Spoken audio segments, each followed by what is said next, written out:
Chaque jour qu'on dort, qu'on se réveille, il y a de nouveaux dossiers. Chaque jour qu'on dort, qu'on se réveille, il y a de nouveaux dossiers. C'est de ça qu'il s'agit. Mais là, il n'y a pas un nouveau dossier. Ce sont les dossiers qui sont en cours.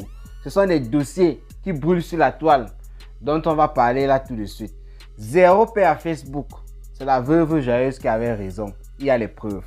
Bonjour, bonsoir à tout le monde. Ça dépend de l'heure à laquelle vous allez regarder ou écouter cette vidéo.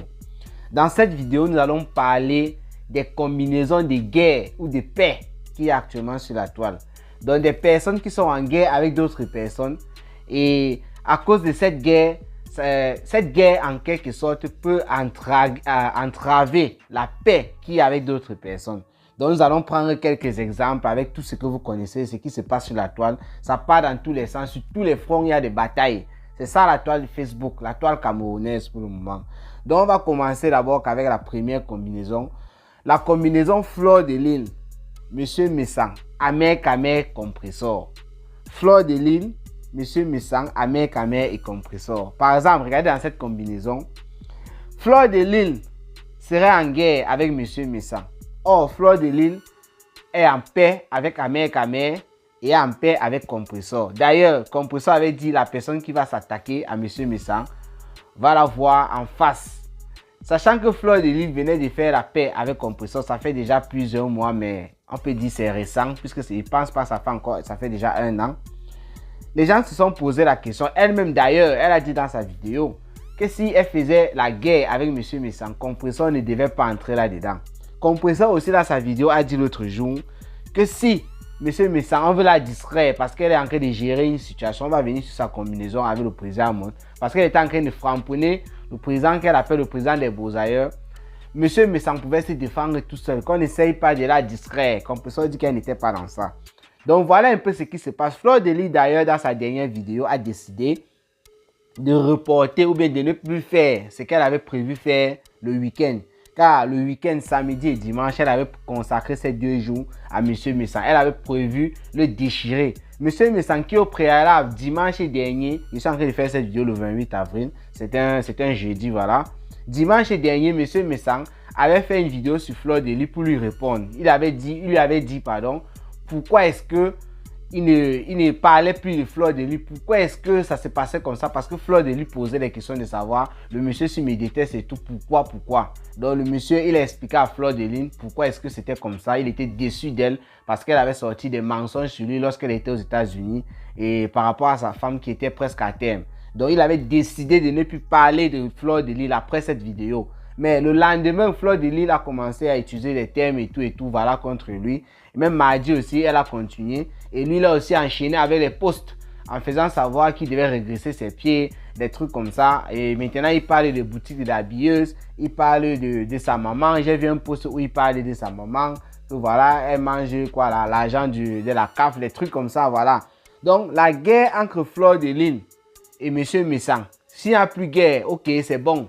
Mais s'il y a guerre, qu'est-ce qu'on va penser de ce choucré là? Fleur de Lille appelle la mère Kamer choucré. Qu'est-ce qu'il va devenir? Quel parti va prendre? Parce que M. Messang lui a toujours apporté du soutien à mère Kamer dans ces situations. On a vu sur la toile. Donc, c'est un peu bizarre. Ça, c'est l'une des combinaisons. Je les avais dit 0 paix à Facebook, évidemment. On assiste à un 0 paix à Facebook, pas possible. Ce tout-ci là, c'est de partout. Donc, le Japon ne nous laisse pas. Maintenant, on va prendre un peu ce côté-ci là, la deuxième combinaison.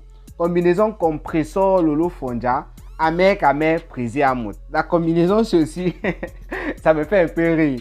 On va revenir d'abord l'année dernière. Quand Lolo Fonja était au Cameroun, c'était pendant les vacances, le mois de juin, juillet, comme ça, là, voilà, entre les 2 mois. Lolo Fonja était parti au Cameroun pour les vacances. Et le président Raymond Tchengang avait déposé une plainte depuis à Lolo Fonja parce que Fleur de Lille avait été victime de cette plainte-là. Et donc, Lolo Fonja aussi, pendant ce temps, quand Fleur de Lille était dans les bras là-bas, dans les mains de la police et consorts, Lolo Fonja avait fait ce que les abeilles ont appelé challenge passeport et tout. Donc, elle avait en quelque sorte, elle s'était un peu moquée de l'arrestation de Fleur de Lille, sachant que les deux étaient en guerre, c'est pas comme maintenant. Et quand on a arrêté Lolo Fonja l'année dernière, Fleur de Lille a crié alerte passeport, elle a fait le challenge passeport. Compressor aussi étant déjà en clash avec Lolo Fondja. Les deux se sont mis là sur la toile, bla bla bla bla bla bla bla. Donc Lolo Fondja est sorti de cette affaire et elle a toujours parlé de ça matin, midi, soir. Voilà donc récemment comment le président Amout a porté plainte à Amer Kamer. Et Amer Kamer s'est vu interpeller. Lolo Fondja en quelque sorte a ouvert les champagnes. Oui, elle a fait plusieurs vidéos. Elle a d'abord dit à Amer Kamer c'était son manioc et tout et tout. Bon bref, avant même les interpellations d'Amer Kamer, Lolo Fondja nous a fait savoir ici sur la toile qu'elle n'était rien avec celui-là, qu'elle n'était rien avec lui parce que le lendemain du jour qu'elles étaient au restaurant, lorsqu'on était en train de suivre l'affaire de Fleur de Lys sur la tontine, le Amer Kamer a traité Lolo Fondja de Judas parce qu'elle n'avait pas pris la parole en public pour défendre Fleur de Lys. Et Lolo Fondja était venu faire savoir qu'elle a essayé d'arranger les choses avec son ex-président, l'ex-président de Fleur de Lys, président Amout, en privé. Et elle nous a rapporté ce qui s'est passé là-bas.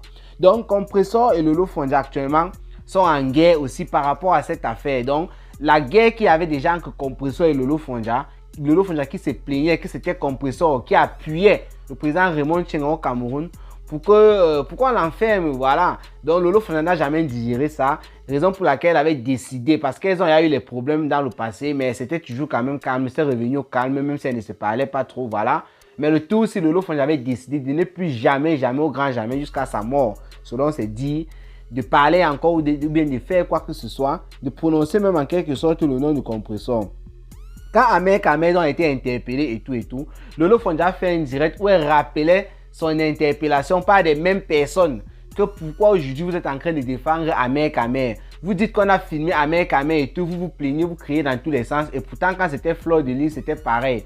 Les Lolomania ont même sorti des photos de Fleur de Lys lorsque elle avait été filmée dans cette affaire-là. Donc voilà un peu une sorte de guerre qui a... Donc vous voyez les ralliements, comme on dit, la Compressor frappe le président Amout. D'abord c'est sa cible depuis, parce qu'il faut rappeler que le président Amout, je crois dans les 2017 ou 2018, un truc comme ça, c'est lui qui avait porté plainte à Compressor. Et il avait toujours essayé de faire des photos, les trucs, le Compressor expliquait tout ça. Donc voilà un peu une autre chaîne, quoi, une combinaison. Compressor, Lolo Fondja, Amer Kamer, président Amout. Tout ça c'est lié, parce que Lolo Fondja aussi, il faut rappeler que c'est quelqu'un dans le temps qui avait aussi déchiré, lorsqu'elle faisait partie encore de la team de Compressor, la TKC, qui avait déchiré président Amout en disant qu'il n'est pas honnête, elle avait dit beaucoup de choses sur lui. Et aujourd'hui, Lolo Fondja est en train de supporter ce président Amout. D'ailleurs, la team de la TKC a sorti cette vidéo-là où elle était en train de déchirer le président Amout, où elle était en train de faire savoir au président Amout que c'était lui qui était venu avec la guerre tribale sur la toile et que c'était pas Amer Kamer. Comme aujourd'hui, elle est en train de dire que c'est Amer Kamer. Donc, ils ont essayé de mettre cette vidéo pour faire savoir à Lolo Fondja que tu te concrétises. Tu dis une chose aujourd'hui, le lendemain, tu dis autre chose. Mais Lolo Fondja essaie de se défendre en disant que ce que vous m'avez appliqué l'année dernière, c'est la même chose qui s'applique à votre frère aujourd'hui et vous n'êtes pas en train de voir. Ça, c'est une autre combinaison. On va prendre maintenant une autre troisième combinaison parce que s'il fallait qu'on parle sur toutes ces combinaisons, on va mettre tous des jours et des jours. C'est trop long. Veuve Joyeuse, Aline Zomombeng et sa sœur, Tata Doudou Ngamba. On se rappelle de ce qui s'est passé récemment. Quand Veuve Joyeuse était au Cameroun, elle était dans ses marches, elle a reçu une plainte. Les niais sont venus à l'hôtel Aqua Palace, voilà, je crois que c'est là où elle logeait.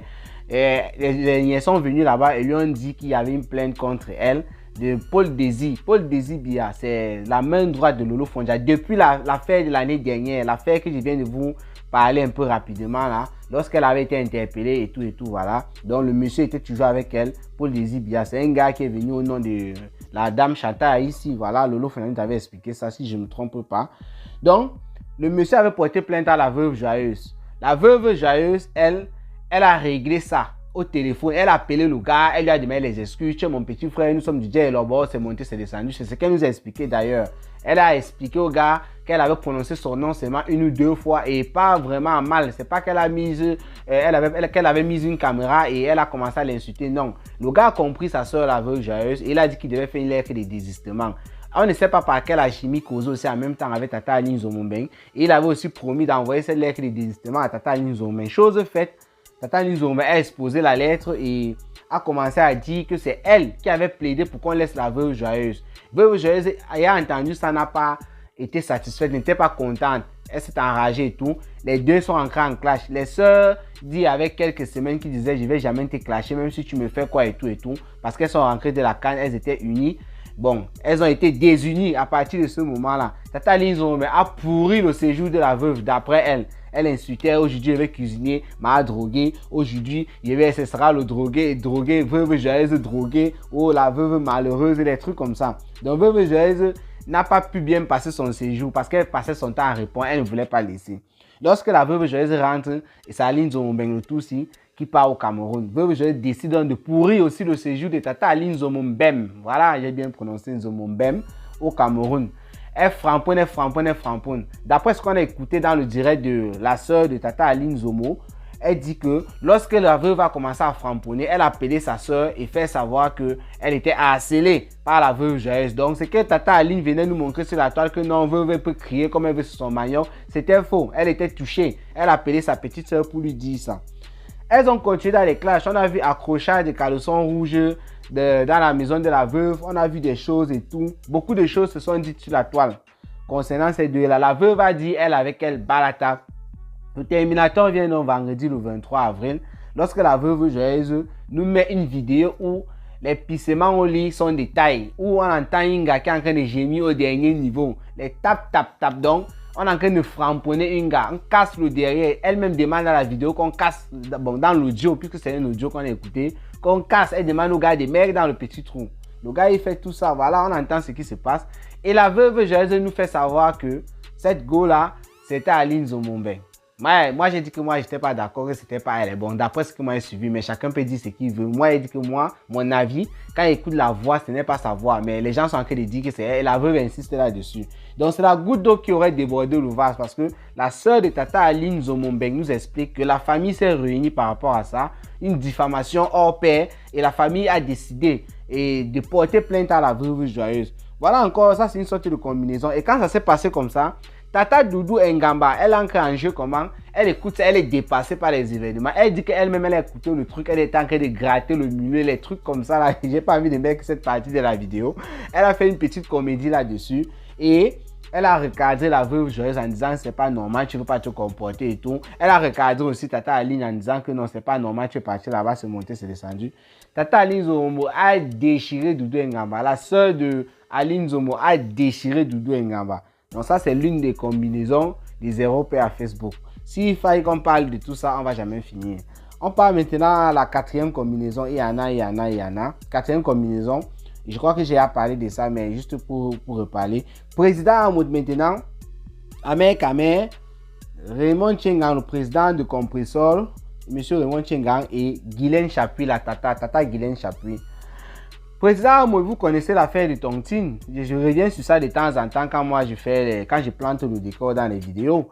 Vous connaissez l'affaire de Tontine. Président, lui, il a écopé en quelque sorte. Sa femme a escroqué la réunion, la Tontine Ndjangi de Fleur de Lille. Et c'est lui qui était venu expliquer ce qui s'était passé parce que Fleur de Lille, lorsqu'elle est sortie, ça a pris feu sur la toile. Il fallait une explication. Il a décidé de venir expliquer quand sa femme a accouché dans les jours qui suivaient. Et ce qui s'est fait, on a écouté, on a constaté sa femme avait accouché les jours qui suivaient. Donc il a expliqué. Comme il a expliqué là, la toile s'est versée sur lui. Même avant qu'il n'explique d'abord, on était en train de voir que non, il y a quelque chose dedans. Parce que Sangha ne peut pas faire les comme ça, lui n'est pas au courant. Vu ce qu'on dit sur lui sur la toile. Donc, il a écopé en vrai.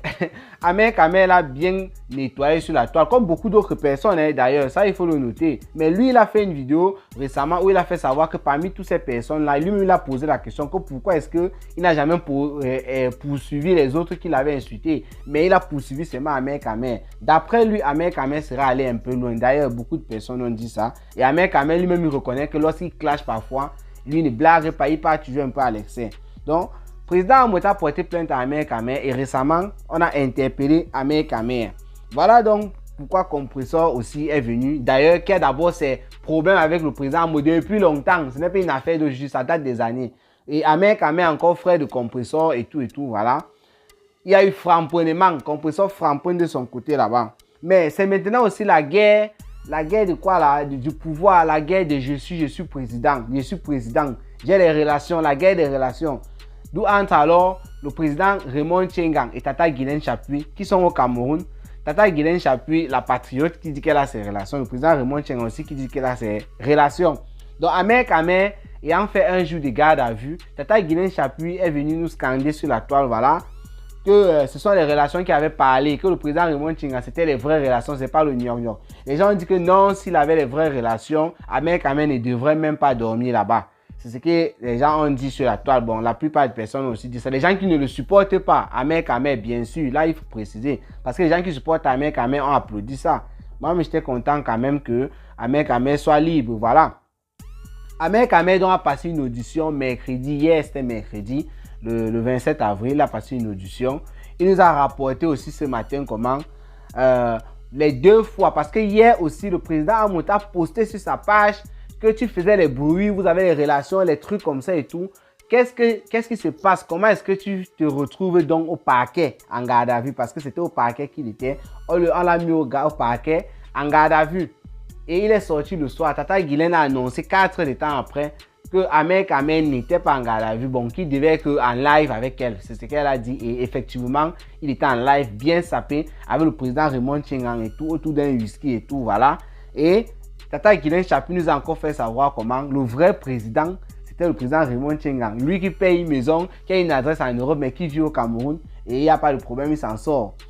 Donc, voilà une autre combinaison, la guerre du pouvoir. Le président Amout est en train de faire savoir que Ahmed Kamel, ce n'est pas une affaire de relations qui sont en train de faire le fouma, que c'est une affaire de loi. Si Ahmed Kamel est dehors maintenant, ce n'est pas parce que les relations ont parlé, c'est parce que la loi est en train de parler. On lui a demandé les garants et il a déposé les garants. Et je crois qu'il a parlé aussi de caution. Oui, le dernier post que j'ai vu, je crois, si je ne me trompe pas, qu'il a parlé de caution. Ahmed Kamel, donc, qui était en train de vanter l'enquêteur l'autre jour, j'ai dit dans une de mes vidéos que je ne sais pas si c'était une stratégie. Lui, il est en train de réclamer 800 000 francs actuellement à l'enquêteur qui valorisait, qui vantait l'autre jour, à qui il rendait hommage. Parce qu'il dit que pour sortir d'abord la première fois, c'était même ce jour-là d'ailleurs, il a d'abord payé 400 000 sur l'argent que lui-même il était venu avec. Il avait 600 000 sur lui. On a pris 400 000. Et il a marchandé, ils ont causé parce qu'il a bien utilisé le mot marchandé, c'est-à-dire ils ont négocié. Voilà, ce n'est pas un truc comme du genre, on a volé. J'ai lu un commentaire quelque part sur ma vidéo qui disait que non, mon frère, on a plutôt volé. Ce n'est pas le genre qu'il a payé selon mon tir. Moi, j'ai dit écrit payer parce que Ahmed Kamel, lui, dit dans sa vidéo qu'il a marchandé. Quand tu marchandes déjà, ça veut dire que c'est pas comme si on t'a pris et tout. Voilà, c'est toi qui as voulu le donner. Voilà, il a négocié son prix, c'est fait. Et l'enquêteur aussi a appelé son frère pour demander 1 million. Son frère a encore donné plutôt 400 000. Ça fait 800 000. Donc, Ahmed Kamel aurait payé 800 000 pour sortir. Et maintenant, il réclame cet argent à l'enquêteur. D'ailleurs, ils seront au tribunal aussi par rapport à cette affaire. C'est pour ça que le président Amout était en train de se vanter sur ses pages en disant que voilà les gens qui sont en train de crier qu'ils ont les relations, mais ce sont ces personnes qui payent pour sortir et qu'on sort. Vous voyez un peu dans ce sens. Il y a tellement de combinaisons à faire sur la toile que la veuve Joyeuse a eu raison de dire zéro à Facebook. Elle-même est au front et les autres personnes sont au front. Facebook ne se calme pas. Tant mieux, on va toujours venir, on va commenter, on va toujours bavarder. Ça, c'était juste un petit japap pour actualiser les choses. Il y a beaucoup d'autres choses, je ne peux pas parler de tout. Donc, j'ai préféré mettre ces sujets-ci là, ces noms-ci et tout, parce que c'est ça qui fait un peu le show depuis, je crois, dans les 2 semaines comme ça sur la toile. Eh bien, tout ce que je peux vous dire maintenant, c'est de bien vous porter et rendez-vous pour les prochaines vidéos. Ciao, ciao.